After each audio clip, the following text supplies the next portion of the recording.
If you're planning to drive the Cabot Trail in Nova Scotia, we have got some suggestions to help make your trip truly memorable.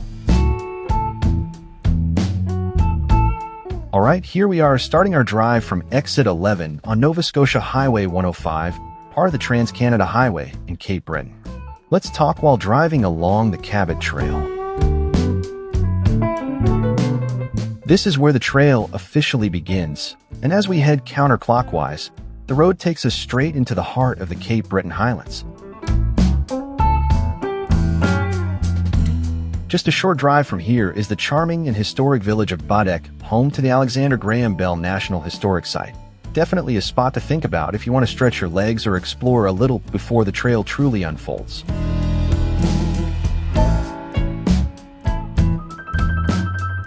The Cabot Trail isn't just a road, it's an adventure.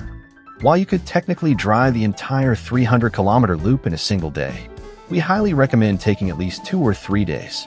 That way you'll have time for stops, hikes, whale watching, enjoying fresh seafood, and exploring the charming towns along the way. We hope this video helps you with your planning, so you can get the most out of visiting Cape Breton Island and driving the Cabot Trail. First, a quick tip for your travel logistics. If you're flying to Halifax or Moncton to rent a car, our suggestion is to reserve the car first, and then book your airline ticket, because finding a car on the day of your arrival or departure on short notice can be challenging. Also, sometimes picking up at one airport and returning at another may work better than a round trip. And a quick note for those following vegetarian, vegan, or plant-based diets, Cape Breton is well known for its seafood, which is wonderful if you enjoy it, but can mean fewer options for plant-based meals. We recommend bringing some snacks or food with you, just in case, so you're never left hungry along the way. Choosing the right time to visit is a big part of the experience. We made our trip in the summer, which probably wasn't the best time to visit, as all the trails were closed during our visit due to dry conditions to protect the forest from fire, and so on. However, we still loved it so much that we will definitely try to visit again in the fall and spring. Many say the most beautiful time is in the fall, from late September to October, when the fall foliage is simply spectacular, transforming the landscape into a vibrant mosaic of reds, oranges, and yellows that will leave you speechless.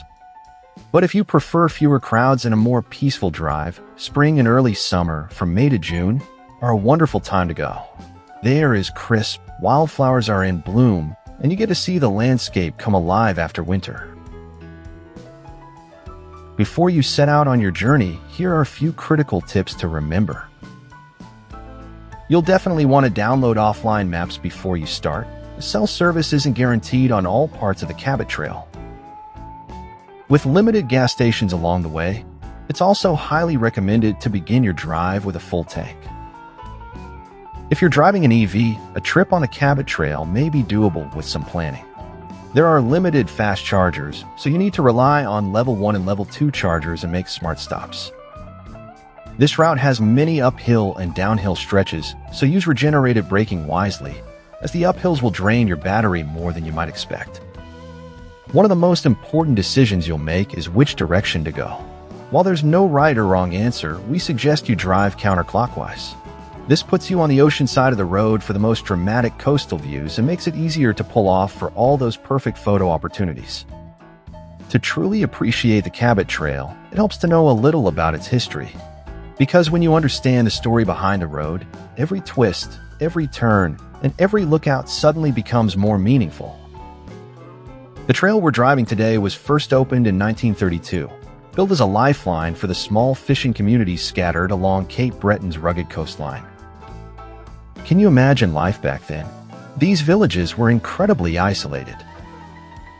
Supplies and mail could only reach them by boat, or in the harsh winters, by dog sled. The idea of a motor trail was simple but revolutionary. Connect these remote settlements to one another and to the rest of the island. Construction began in the 1920s, carving a path through mountains and forests, opening up a world that had been cut off for generations. And the trail's name? It honors the Italian explorer John Cabot, who in 1497 led the first Europeans to set foot on Cape Breton. Today, the Cabot Trail has evolved into something far greater than its practical origins. It's a world-famous road trip, celebrated not just for its breathtaking landscapes, but also for the warmth and culture of the Maritimes. As you drive it, you're following a path that carries nearly a century of history, connecting people, places, and stories in a way that few other roads can. For those planning to stay a while, the Cabot Trail offers a huge variety of accommodations. You can find everything from traditional hotels and motels to cozy cottages and cabins. There are also unique options like domes and yurts, and resort experiences with amenities like restaurants, bars, and private beaches. You'll find options ranging from luxurious resorts to budget-friendly inns, along with shorter homestay options like Airbnb. Just be sure to book in advance, as they are in short supply during peak season. As you begin, you'll find every bend in the road brings something new. We highly recommend stopping at Pathend Brook Lookout, where the raw beauty of nature unfolds before you, with its stunning scenery and rugged coastlines.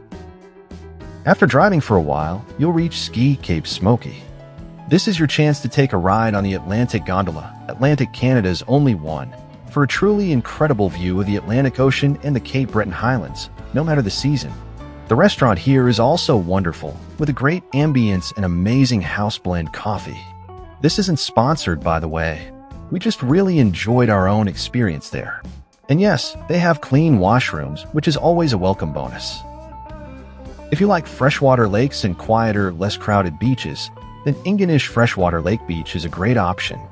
This lake is separated from the Atlantic Ocean by a natural land barrier called the Barrachois, and is a calm, shallow, and safer alternative to the powerful ocean waves at the nearby Ingonish Beach, making it ideal for families and children. It features facilities like a playground, a picnic area, and trail access. During our visit, we found a portable washroom that was clean and had hand sanitizer. Just a quick note, unlike Ingonish Beach, there are no lifeguards on duty at Freshwater Lake Beach, so supervision is crucial. For golf lovers, Cape Breton Highlands Links is a historically significant and beautiful, but challenging course.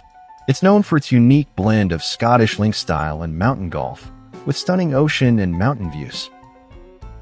The beauty of the Cabot Trail lies in its variety. One moment, you'll be high on a ridge, with the Atlantic stretching endlessly below. The next, you'll be winding through lush valleys and forests.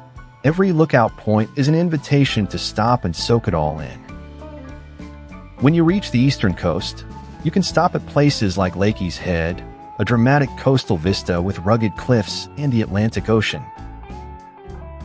Further along, you'll reach Neil's Harbour, where a charming lighthouse overlooks the sea. This is a perfect place to join a boat tour for an unforgettable whale-watching excursion. If you're truly passionate about whale watching, you can also head to Pleasant Bay, a prime location for spotting humpback, mink, fin, and pilot whales. We found that a traditional boat offers great comfort and stability, but for a more intimate and thrilling experience, a dinghy provides a unique, close-to-the-water perspective. However, a dinghy is not for everyone, as it offers a rougher and less stable ride and a higher risk of motion sickness compared to larger vessels. In either case, just remember to book your tickets in advance, as they sell out quickly.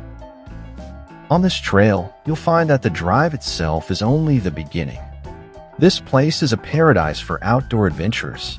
For breathtaking views, you have the Skyline Trail, the most iconic view offering panoramic vistas from windswept cliffs, and Meat Cove, a peaceful and serene spot where the water meets the land. It is technically not on the Cabot Trail.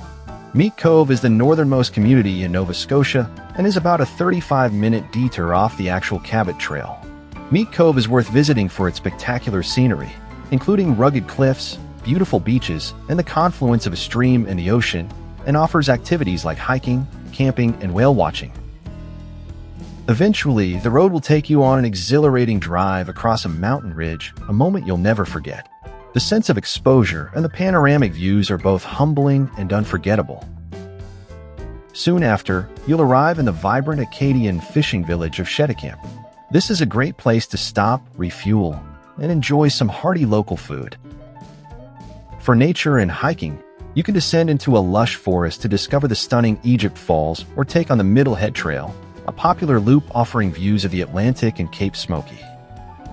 You can also bring your bike and take on the challenging cycling routes, but be careful, as it is a two-way undivided road with only one lane per direction. Finally, your journey will come to an end as the Cabot Trail reconnects with Highway 105 at Exit 7 of the Trans-Canada Highway 105 in Nyanza. But even as the road ends, the memories will stay with you forever. This incredible journey is best experienced firsthand. That's why we've posted the full, uninterrupted drive on YouTube. It's the first video of its kind, the entire 4K drive with no music and no commentary, just the relaxing raw audio of the trip itself. You can find the link to the full counterclockwise drive in the description below, and we will also put a link to our separate video on whale watching later. The Cabot Trail isn't just a drive, it's a story, an adventure, and a memory that will stay with you for a lifetime. Thank you so much for joining us on this virtual journey. If you found this video helpful, please give it a thumbs up and share it with a friend who might be planning a trip to the Cabot Trail. Don't forget to subscribe to our channel and hit the notification bell so you don't miss our next adventure. Safe travels!